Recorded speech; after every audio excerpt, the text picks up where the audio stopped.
Hello guys, good morning. Welcome to my channel and it's me again, ang inyong chismosong Kaalda Vlogger. So gusto ko munang magpasalamat sa inyong lahat sa mga walang sawang tumatangkilik, nanonood, sumusuport at sumusubaybay ng mga content ko araw-araw dito sa aking channel. So thank you so much for the love and support na binibigay ninyo, especially sa oras na nilalaan ninyo para manood dito sa channel ko. So eto na, dumako na tayo sa ating main topic for today's video. Walang dapat ipag-alala, walang dapat ipangamba. Dahil protektado ni Alden Richards ang kanyang sariling pamilya. So kung ano man yung chismis na lumalaganap at kung ano man yung chismis na nasasagap ninyo, wag nyo nang paniwalaan, okay? So eto na guys, watch this, mamaya ipapaliwanag ko sa inyo ng buong buo. So eto na guys, watch this. So, at kung nakita nyo na ngayong recap, so once again, si TTO sa mga admins. So, maraming salamat po sa inyong lahat. Kasi kung hindi dahil sa inyo, wala ako dito sa kinalalagyan ko. And syempre, kung hindi dahil sa mga admins ko, hindi ako magkakaroon ng mga updates na magaganda. And syempre, hindi tayo pahintulutan na maglabas ng maglabas. So maraming salamat sa mga pagpayag and syempre sa pagmamahal na hindi kayang ibigay ng iba dyan. And syempre, puro pangaral alam ng 20 anyos ni Apoy. So eto na, dumako na tayo sa ating main topic for today's video. Like what I said earlier, gaya nga nung sinasabi ko kanina, wala kayong dapat ipangamba, wala kayong dapat ipag-alala. Kasi nga,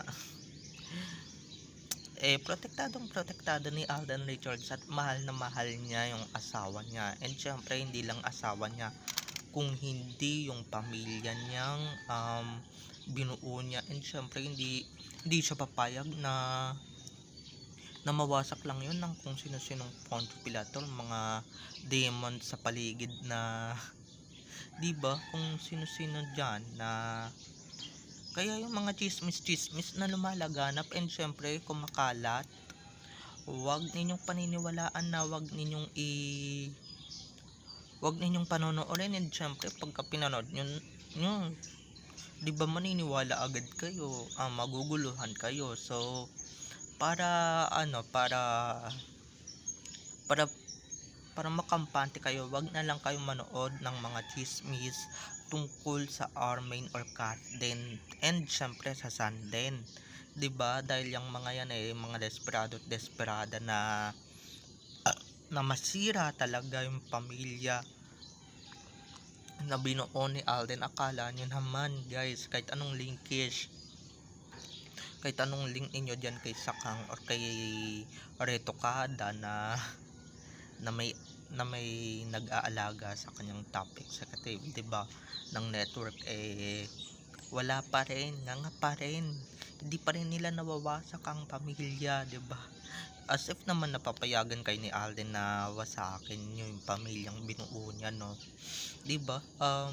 Yung 'Di ba, kitang-kita nyo naman pagka naglaya si Ganda or nagbakasyon lang sandali, 'di ba, nasisira na ng bait. What more pa kaya pagka, 'di ba, kaya kaya sorry na lang kayo sa mga nag-a-assume na iiwanan ni Alden si Maine. Ay nako, maghintay kayo ng 100 years bago mangyari yon, or kaya 500 years bago mangyari yon, 'di ba? Yung ibang lalaki, oo, madali lang para sa kanila na iwan yung pamilya nila, lalong-lalo na guys pagka nakatikim ng iba, 'di ba? Pero yan si Alden, kahit na, 'di ba, kahit na sabihin ninyong foreigner or whatever, hindi naman yan papatol basta-basta, no? Lalong-lalo na pagka second handed, 'di ba? Pag alam niyang second handed at nalawayan na ng iba, hindi na niya papatulan, hindi na niya pag-aaksaya ng panahon, 'di ba? Lalong lalo na yung mga babaeng makikiring na akala mo kung sinong mga mga intact pa, eh walang-wala naman din naman sa asawa niya, 'di ba? Yung asawa niya maganda, yung iba diyan kaya lang naman gumanda kasi nga mga retoke na, 'di ba? Mga retoke na ang balakang, mga dibdib, 'di ba? Mga retoke na. Samantalang si Main, natural na natural beauty. Wala kang makikitang retoke. Kung para sa kanila pangit, eh para kay Alden maganda yun. And syempre para sa ating mga ADN, maganda si Main, hindi ba?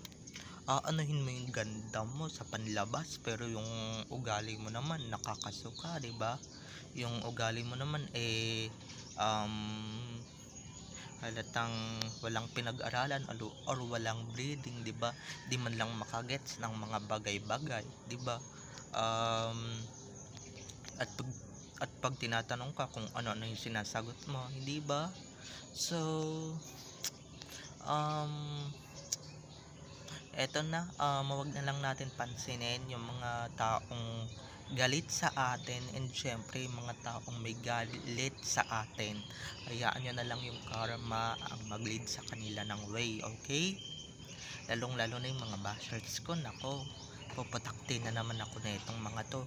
Syempre, di ba, sabi nila kung ganito, ganyan, wag kang, di ba, na nakakarindi na kung minsan, at syempre ano na kung minsan na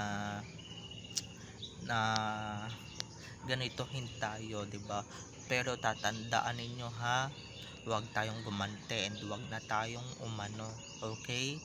Kaya na lang natin si God ang gumante, and syempre si God na ang mag-lead ng revenge para sa atin. Si God, maraming plano yan sa atin. Pero yung mga kalaban natin ay wala, 'di ba, sa impyerno yan mapupunta. And syempre alam niyo naman yung mga ugali nila, 'di ba, hindi na nagbabago, and syempre katatanda na nila yan, ano na nila yan, 'di ba? Katatanda na nila yan, and syempre kamamatay na nila yan, mga ganyang pananalita, and syempre mga ganyang estilo, 'di ba? Oops, mga basher, pinaparinggan ko ha. Syempre lalong lalo na guys, dun pala sa mga dun nga pala sa mga bashers, okay? Hindi ko kayo sinusulsulan para paniwalaan to ha. Kung ano yung mga beliefs ninyo, yun lang talaga yung paniwalaan ninyo, or kung ano yung mga nakatatak na sa kokote ninyo na nababasa ninyo, yun lang talagang paniwalaan ninyo, okay? That's okay with me kung if hindi kayo maniwala dito, okay? Hindi kayo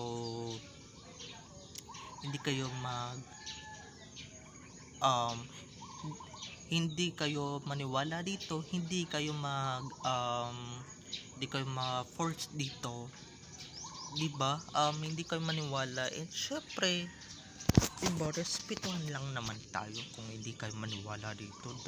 Di naman ko pinipilit. Di okay lang kung i-bash nyo ko, okay lang, 'di ba? Sanay na ako 20 years or kaya 4 years ko dito sa YouTube channel ko. 'Di ba? Sanay na ako dito sa mga walang yang balasubas na basta tayo guys, hindi naman mababago yung pagka-ATN ko sa isang bash lang, no, sa isang paninira lang, 'di ba? Hindi naman mababago yun, and syempre aldab is aldab, no, kaya natin panindigan yung mga yan, bash ng bash, kuda ng kuda, wala namang resibot ebidensya, 'di ba?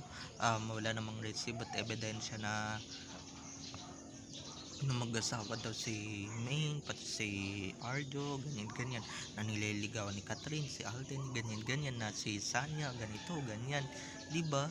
Um, wag yung Wag yung ganon, okay? So, bye-bye na mga ka-ADN. I love you all.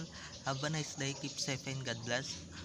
Don't forget to subscribe to my YT channel. And syempre, wag ninyong kalimutan na i-click ang notification bell para sa ganon, ma-notified kayo sa mga susunod ko pang i-upload na mga videos tungkol kina Main at Alden, and syempre tungkol sa kanilang mga buhay-buhay inside or outside man yan sa showbiz, okay?